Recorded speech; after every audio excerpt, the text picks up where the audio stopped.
but we are already, of course, in the midst of what is seemingly looking like increasingly every day a lockout after the 2026 MLB season. Now, there hasn't been a catastrophic lockout since the 94 season, and we had that little mini break, let's say a Ross and Rachel break for the 2021 season, but everyone came together and we started the season off just fine at 22, which is great. Awesome. But the language now that's already being used is almost a tad bit different this time. Rob Manfred, who's on his last contract, mind you, is seemingly on a full force effort to make sure that he instills as much doubt as he can into the minds of the players so they can lose confidence in both said human beings, Tony Clark and Bruce Meyer, the head of the union, the second in charge. Now, I am no fan of Rob Manfred. I haven't kept that a secret. I haven't liked the man even before I was born, and I didn't know the man. But I definitely don't like him now, and I've heard a lot about him.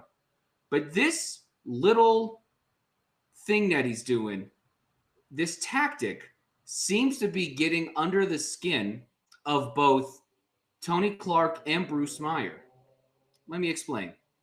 Rob Manfred is going around and he is just spilling all kinds of little fairy dust of doubt, just trying to instill just a little bit of, hey, don't listen to Tony, don't listen to Bruce, listen to me, come over here, I'll make you feel all better. We're like the little fairy in Tommy Boy, little warranty fairy. And Rob Manfred seems to be succeeding in this because he is going around and he has now forced Bruce Meyer, not Tony Clark, Bruce Meyer to come out and to actually say some, half truths, some things that make sense, some things that don't make sense. What is absolutely ludicrous from the mouth of Bruce Meyer is that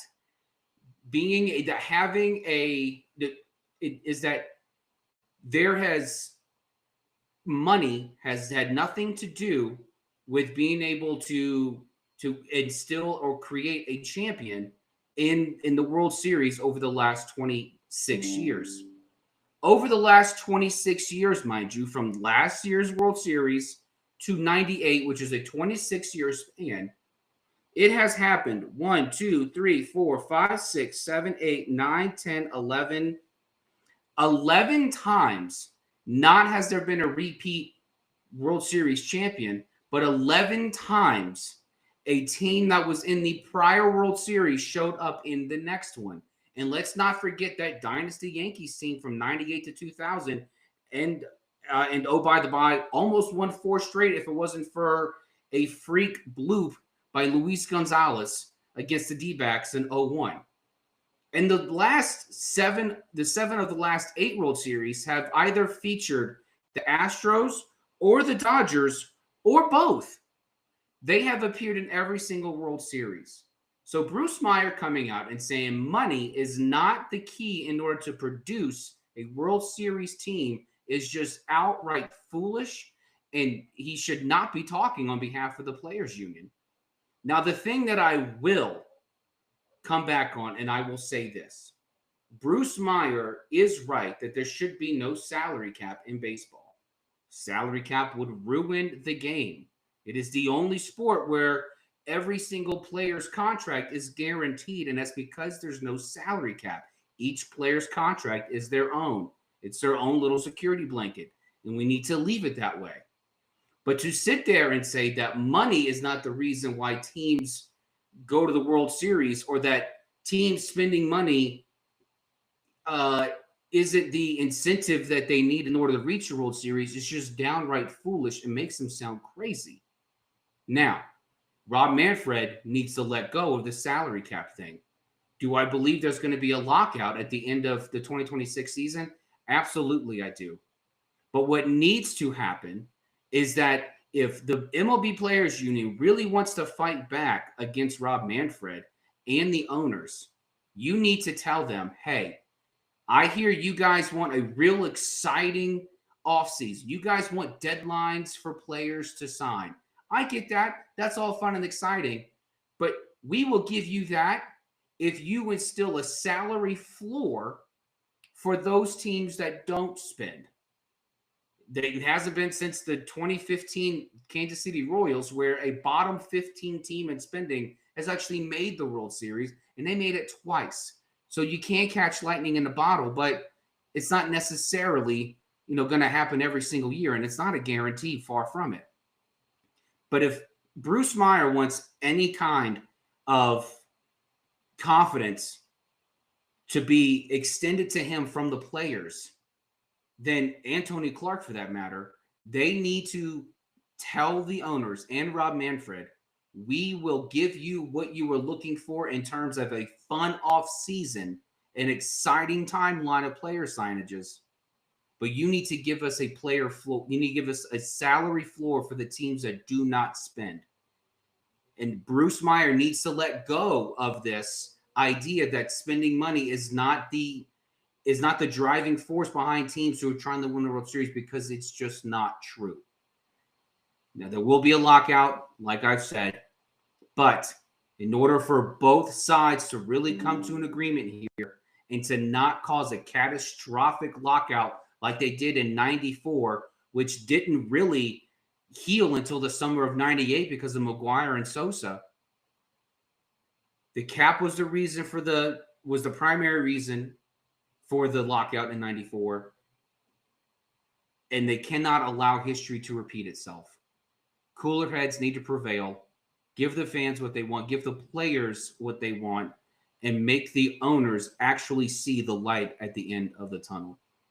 Guys, it's Thursday, Friday Junior, and this is your weekly edition of Box Scores and Bourbon. Well, I don't know where Manny is. He disappeared about, 2 minutes into the monologue. I don't know what he's doing.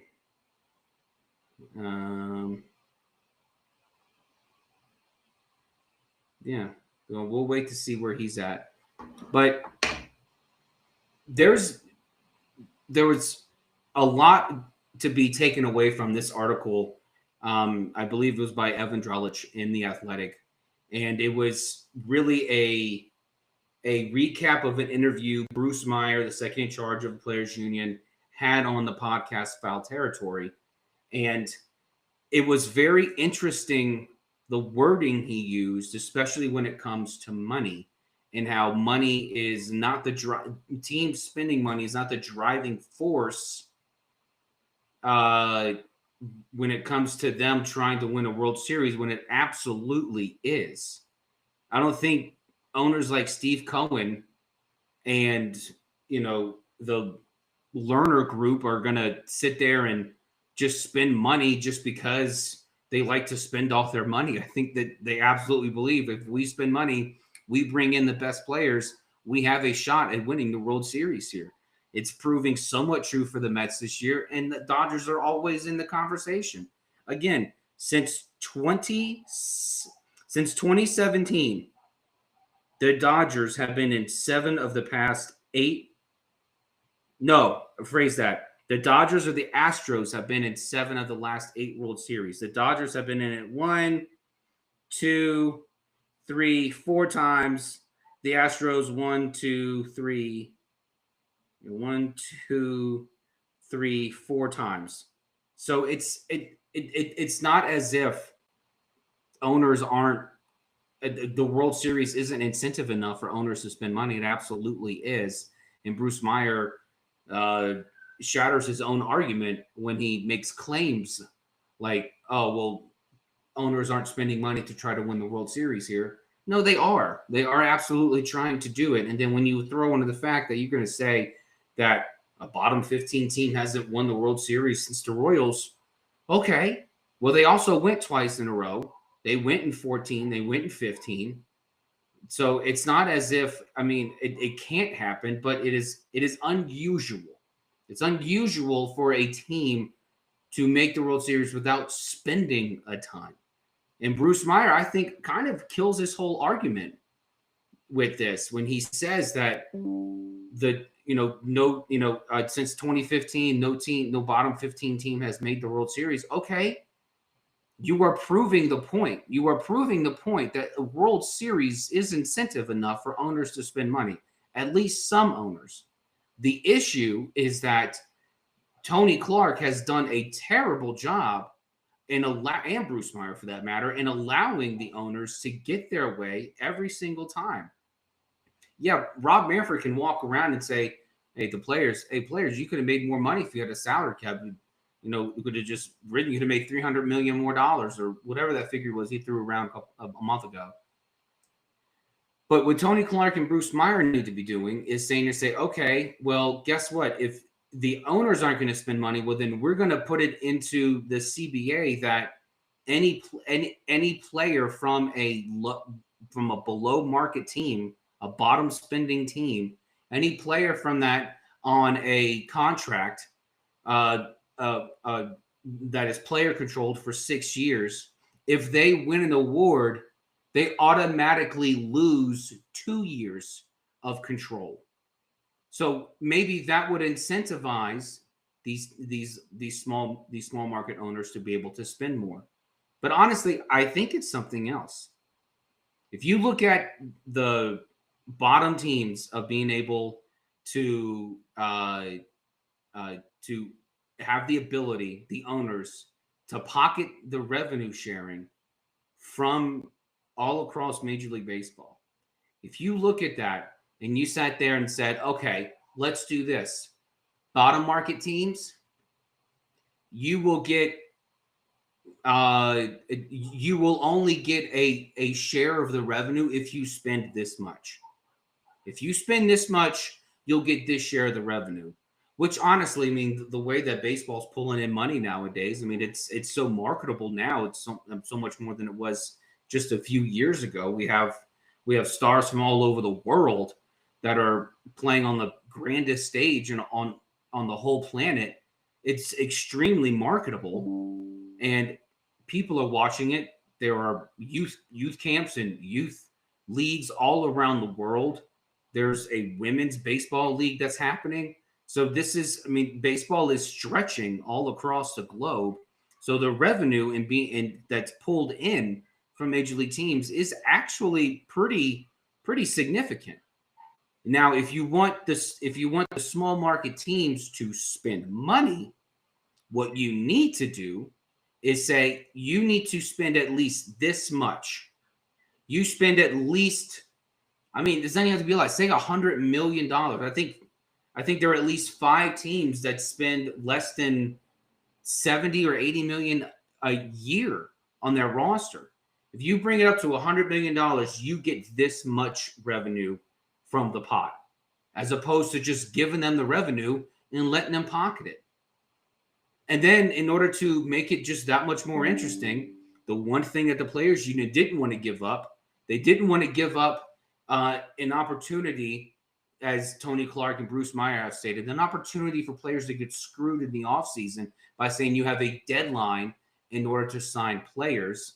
I think you can achieve this without a salary cap. You can absolutely generate even just that much more excitement into the offseason, which generates even just more traffic flow, more eyes on the game. Think about NFL football. Think about how much fun it is with being able to have this well before the offseason even starts. I mean, before camp starts. You have the Super Bowl's done, and then you have the free agency period. And that's fun because it's like 3 or 4 days of just like, whoa, who's going to sign where? Where's this money going to go? If there's no salary cap in baseball, I don't see how certain players are going to be left out of it. If anything, I think players might get paid more because they're going to be sitting there saying, nope, I want this money. You want me to sign by this date? This is what I want. I think there's some advantage there for the players. So the players actually, I don't think, lose a whole ton on this, but I think they gain even just a little bit more edge in it. So if the Rob Manfred and Tony Clark, if the owners and players union, they need to come together on this, because we cannot have another 94-95 lockout. We just can't have that, because, like I said in the at the top, it took 4 years for baseball to crawl out of just the deep mire that was that strike shortened season. And it happened because of things that happened on the field, because of two players who now are ostracized from the game after having saved the game from its own mediocrity. Uh, I don't think MLB. I can't see a thing like the summer of '98 happening all over again to save a lockout that could potentially impact the 2026 season. I don't see anything happening that's going to really bring that out. Robot umpires, that's not going to do it. But MLB, they need to come together. They absolutely need to have cooler heads prevail here. They need to figure out a way how to not get to a point to where if a lockout does happen, and I say if, I mean when a lockout does happen, it looks more like the 21 season, after the 21 season, and a lot less like the 94 season.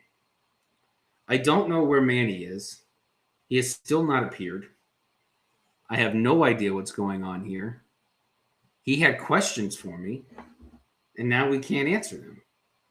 We can't answer the questions. Did he die? He's dead. No, he's not dead. He's been saying that his computer, his internet's been really weird. We had a bunch of problems right before we went live. And I thought we fixed them. Thought everything was A-okay. But I guess not. Now, what I would like to do in the meantime, so there are some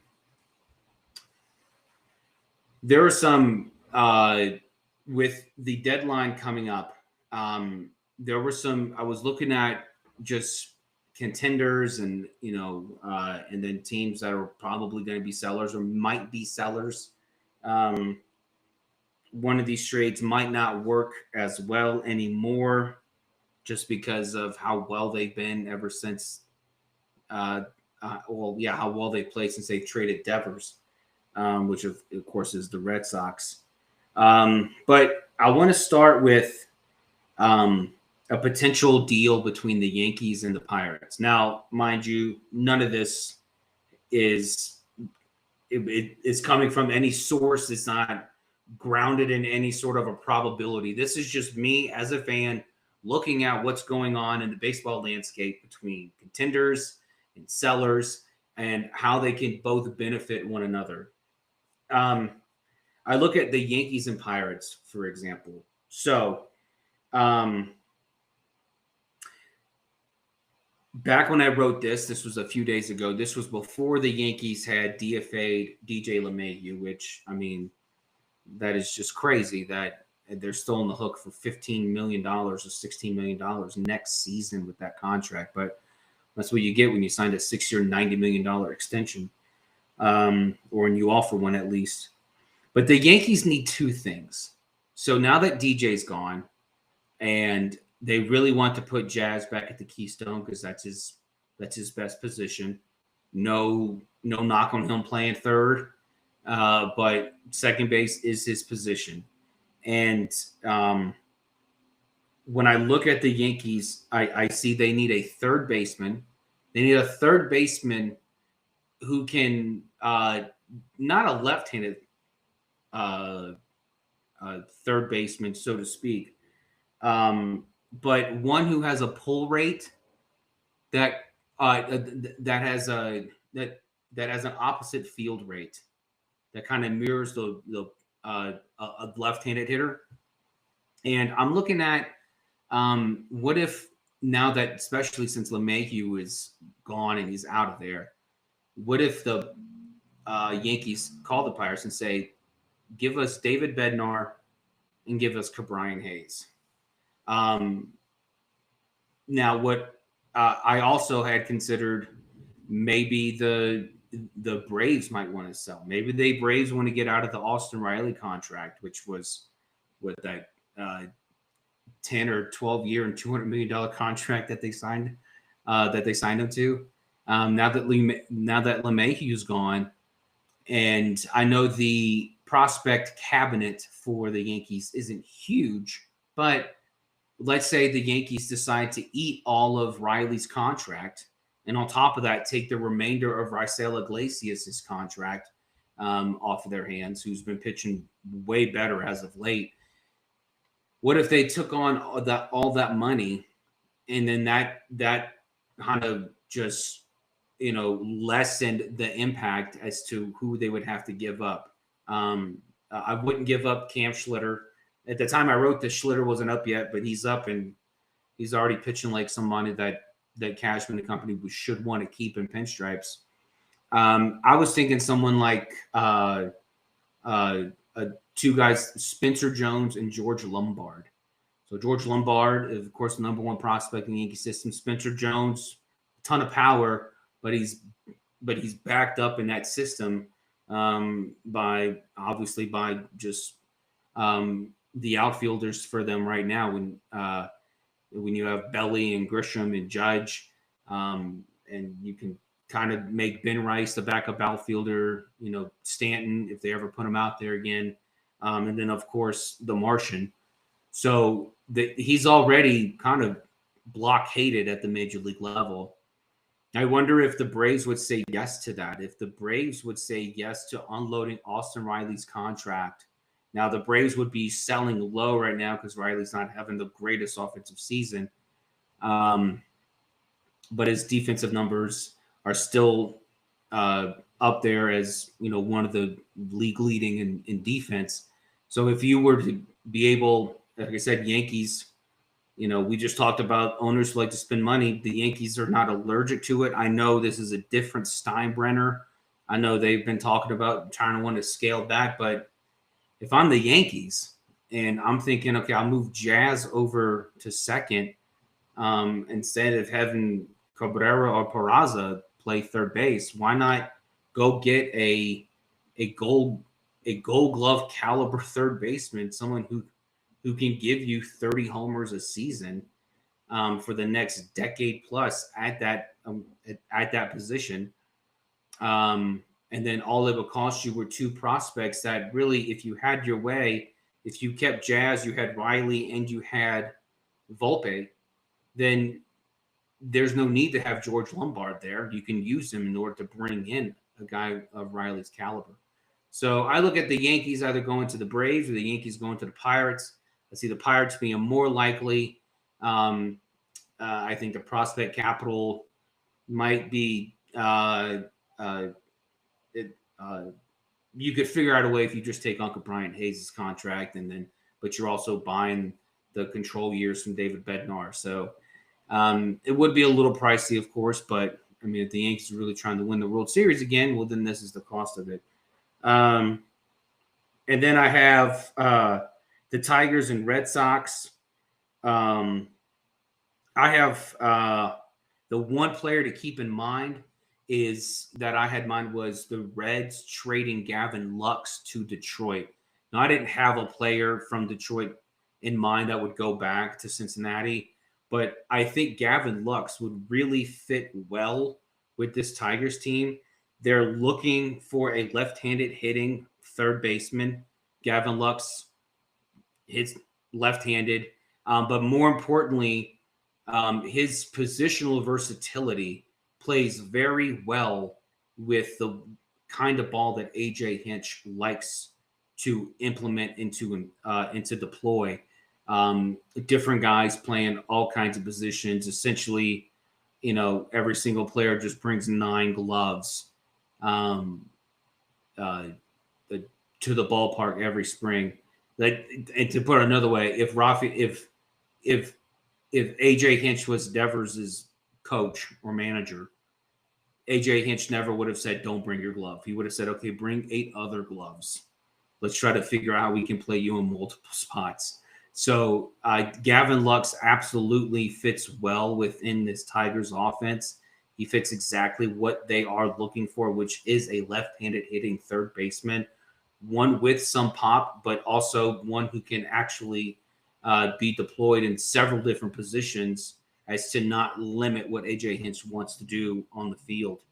Um, here's a here's a crazy one.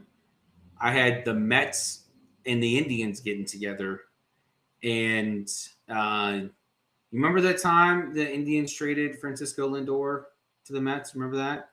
What if the Indians did it again and traded Jose Ramirez to the Mets? The Mets third base play is absolutely just atrocious.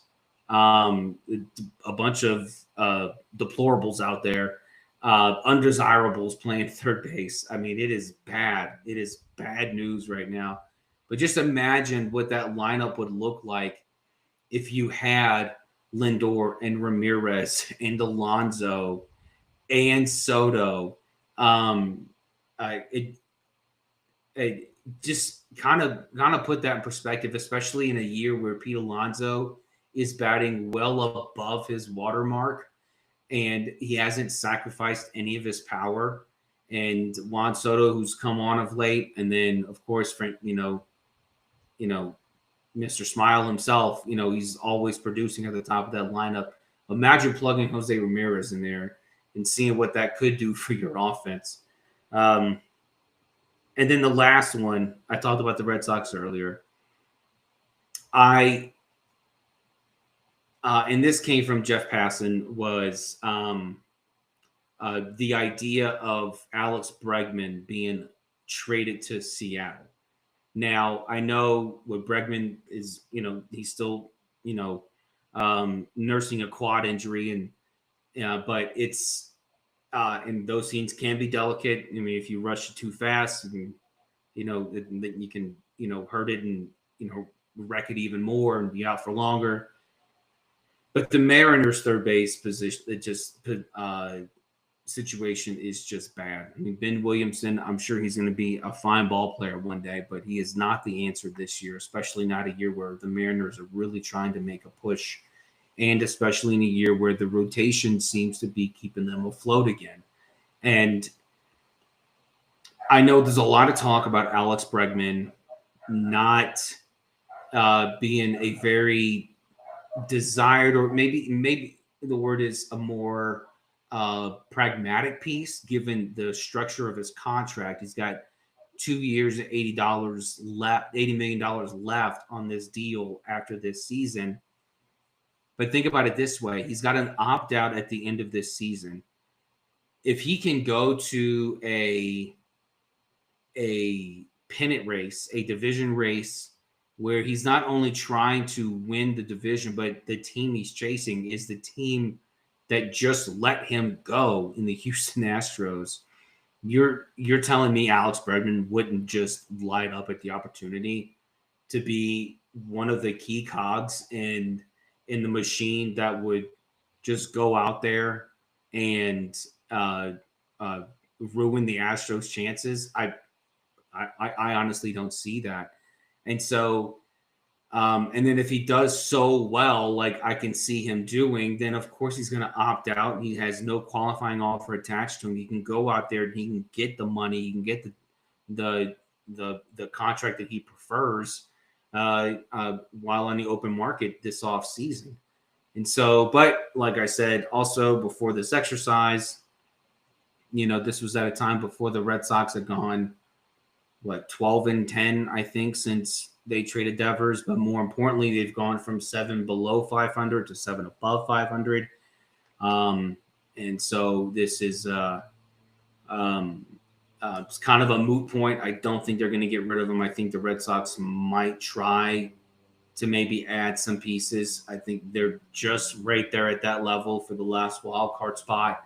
So I absolutely don't see that happening. But, I guess only time will tell. I don't know what Manny's doing. He's still not here. He's still not here. Interesting. You know, I'm looking at these standings right now. Okay, as of today, they are okay. So they have been. Let's see. They are currently 4 games over 500. The Red Sox are, and they are tied for that last position. They are tied with Seattle for the last position in the AL wild card. Yeah. Which, by the way, I mean, can we stay in the AL? I did a little thing on this last Thursday, but man, how about those Toronto Blue Jays? Uh, I mean, 9-1 in their last 10, and but they have they have a they have a 2.5 game lead over the Yankees now.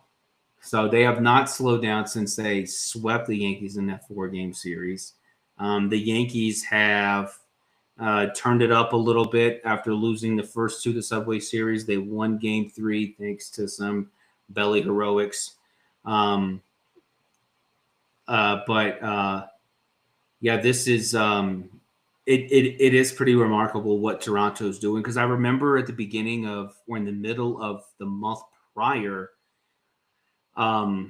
what had happened was the talk was about the Rays and how the Rays were going to be the ones maybe kind of taking the charge in the AL East because of that superb offense that was happening, which wasn't always going to stand. It was never really that feasible to begin with. But if we just look at the race as it stands now, like even the Red Sox, they're a game and a half out of third place and 3 games out of second. They're only 5.5 out of first right now, and they're 8-2 in their last 10. They're riding a 6-game win streak. So there is something bubbling in the AL East where, if you blinked, then you missed it, because all of this kind of transpired over the course of the last 6 weeks, where the Blue Jays kind of turned it on, and then the Rays had it turned on, and that kind of got turned off. But the Blue Jays are just playing incredible baseball right now, and it is interesting because I remember before the season started, there was all this talk of, okay, well, if Vladdy's extended, are they going to extend Bo Bichette? Are they going to trade him? Now, Bo Bichette had a terrible year offensively last season. He just was not himself at all last year. But now that, everything's going hunky dory and, the Blue Jays are absolutely in it, do the Blue Jays actually talk about maybe trying to lock up Bichette? I don't think you can get, I don't think Bichette's going to get nearly what he could have. If he had decided to be locked up, let's say 3 years ago, when he was hitting close to 300 and his OPS was above 800, but he's not having too bad of a season now, and it doesn't look like it's because of luck. Even his BABIP is below his career average, so he's hitting in high 270s. He's got 12 homers. He's got 4 stolen bases. He's still hitting, mid 700 OPS. But for a guy that's only 27, who is a stalwart at their shortstop position, doesn't seem to miss a game. This is, I think, someone that the Blue Jays kind of say, okay, well, let's see if we can lock him up, but maybe we can get a better deal now that, he's still trying to find his stride at the plate. And then to top it all off, when you look at the grand landscape of the AL, it's not just the AL East that the Blue Jays have a chance at winning. It is, and of course, look, this is all taken with a grain of salt. It's July 10th. So we haven't even hit the All-Star break yet. I know we're past the midway point of the games played part of the season, but we still have a whole second half of the season to play. We have the second half of this month, of all of August, all of September, to get through. So a lot can absolutely change, just like it changed the last 6 weeks. But the Blue Jays playing the way they are, Um, they are only a game out of the second best record in the AL right now, and that belongs to Houston, who is they just lost 3 in a row. And so they're still comfortably in first place over Seattle. They got a 6.5 game lead over them. But the Blue Jays have and honestly, I don't think anyone's going to catch the Tigers. I think if Tigers end up winning with the best record in the majors, and I think a lot of that depends too, is contingent on what they do at the deadline, especially with Jackson Jobe now doing Tommy John, and he's out. And they, like I said before, they really need a left-handed hitting third baseman, one with some pop. I think they'll figure it out. But the Blue Jays have a real shot at maybe even continuing this surge to be able to have, a chance to be one of the top 2 seeds in the AL. And especially the way the Yankees are playing now, the offense gets cold, and then the pitching is just not there. Whether it be, the 4/5 of the original rotation, not 4/5, 3/5 of the original rotation, opening the rotation are on the IL. And then you have the bullpen. Luke Weaver just hasn't looked like Luke Weaver. Devin Williams, I don't know what happened to Devin Williams. What the hell happened to Devin Williams? My theory is that it went away with the beard. I think the moment he had to shave the beard, I think that's when his flash and his dominance win. I think that's the strength. That was Samson's lock of hair. That was Chandler's third nipple. That was the source of his powers, was in that. But I want to look at it at something else now. So there is a very interesting case happening in Atlanta. So, and not a case as in a court case. This is a sports podcast. We're going to keep it light and keep it breezy. But Atlanta currently sits at 40-51. Okay. And their expected win-loss is 46-45. That is, and I tweeted about this last week, that is the greatest differential between expected win-loss and actual win-loss is 6 wins. When you look at what their expected is, they're a game over 500 when it comes to that. Without it, they are 11 games below 500. That's how big of a swing it is. And if they were to even just be at that level, they would be in third place, 5 games behind the Mets. And so, as opposed to 11.5. And that's just for second place. What I find interesting about the Braves is that,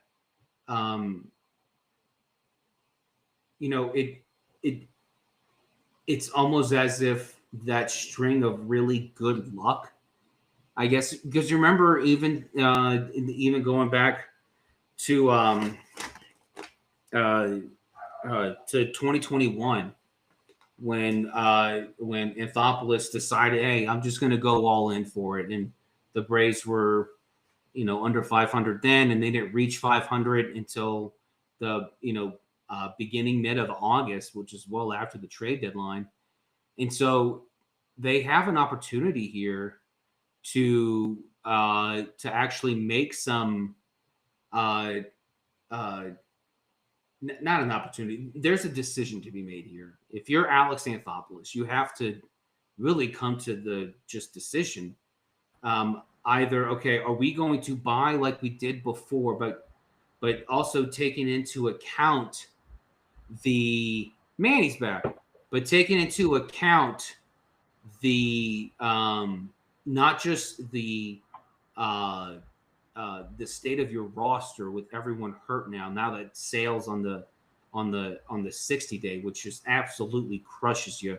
And 4/5 of your opening day rotations on the IL right now. And then your bullpen, you can't really trust who's who.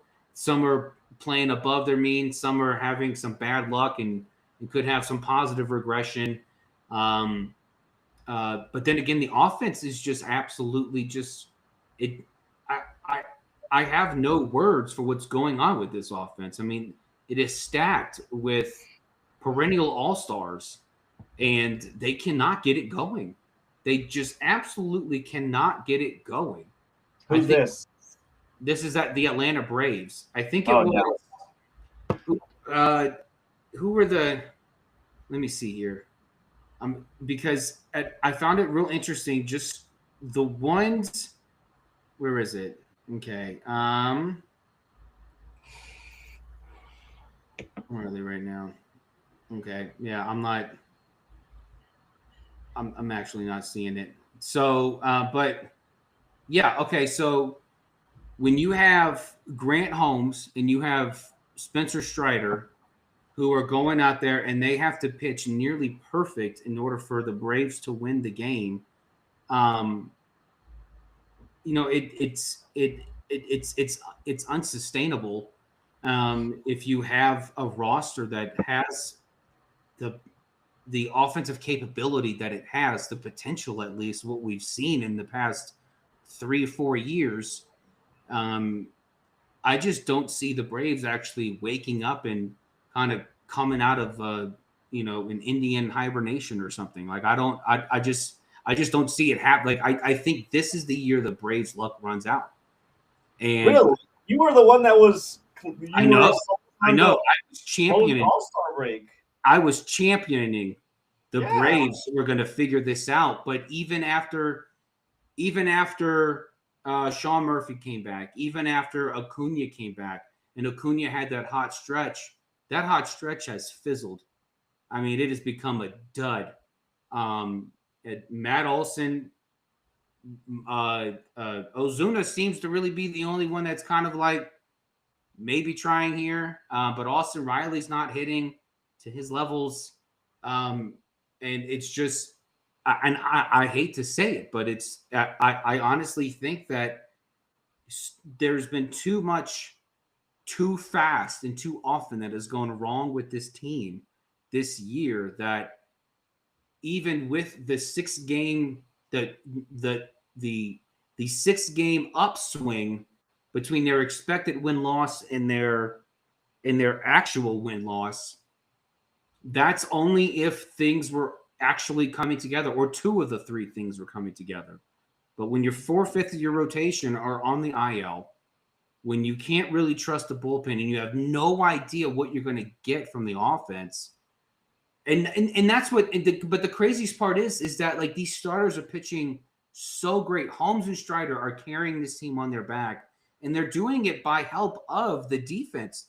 The Braves have, by stat, like one of the best defenses in the league this year, but they can't translate that on the offensive side of the ball, and that's what's just so nuts. It's like having freaking a lineup full of David Ecksteins. It's like, okay, well, I guess no one's going to hit. I guess we're just not going to hit today. Okay. So Manny's gone again. He's gone. He got kicked out. Oh man. Well, I'm glad we didn't start anything that we couldn't finish. Ugh. Oh man. That's a bummer. Oh, you're gone again.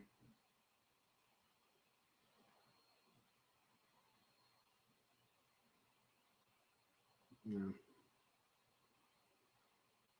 Hmm. Well, I don't know what we're gonna do.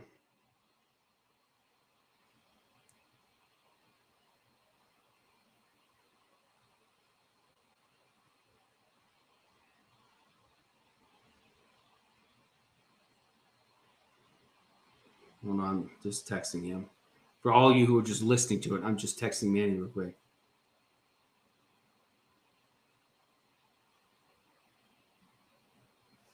So, yeah, but when you have a team like the Blue Jays surging like they are, and then you have the Braves who just really can't figure it out. It's frustrating. I'm not a Braves fan by any stretch, but it has been a lot of fun watching a team especially a team like the one Anthopoulos operates, just extending his players, bringing up his young guys, and giving them the opportunities to excel. It has been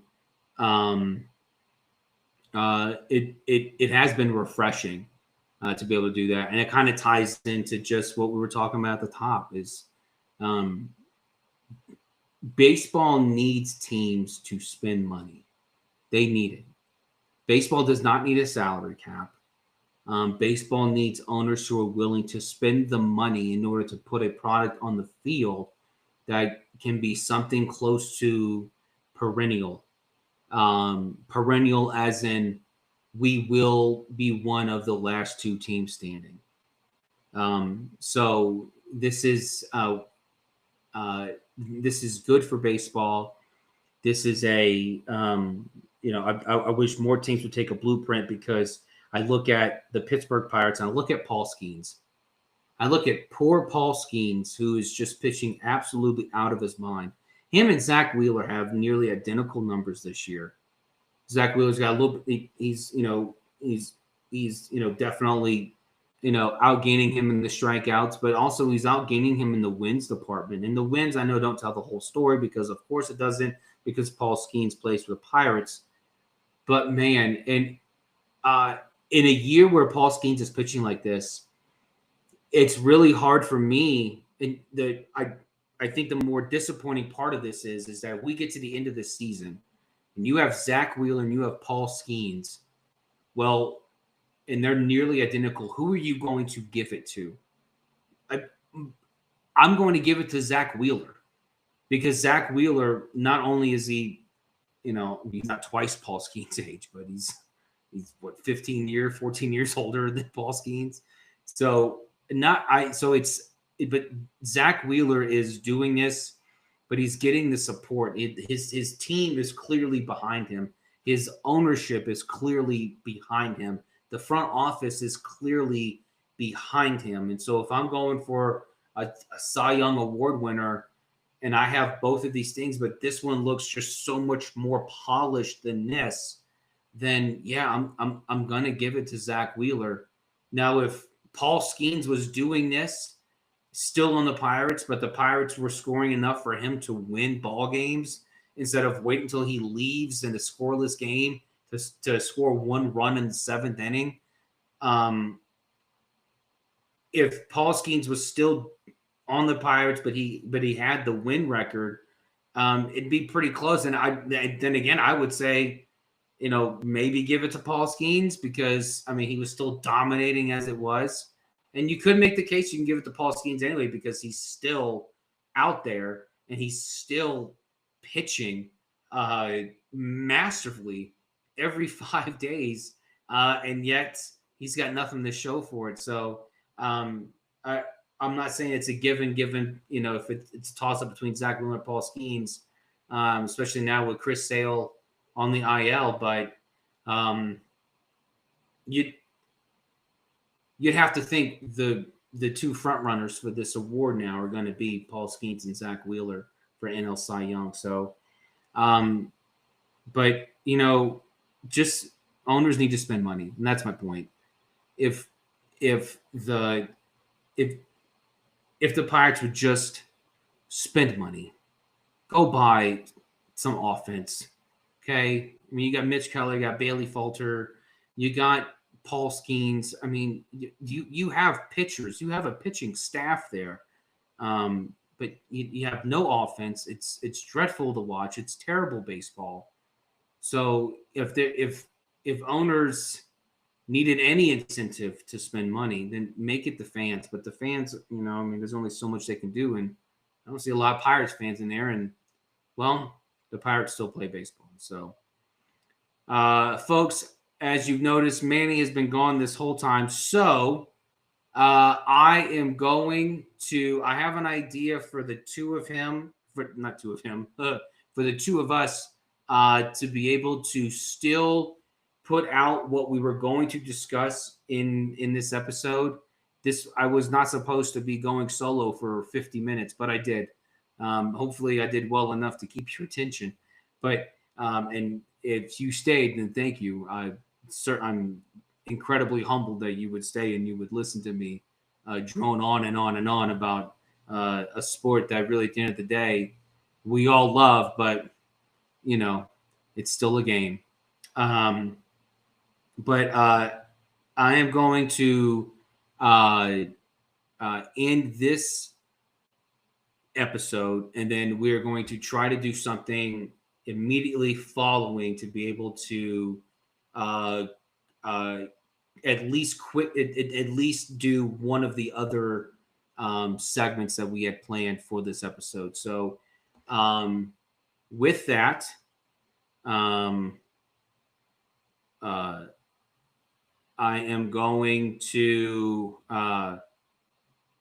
say good night until next time, which is hopefully in the next few minutes. And stay thirsty.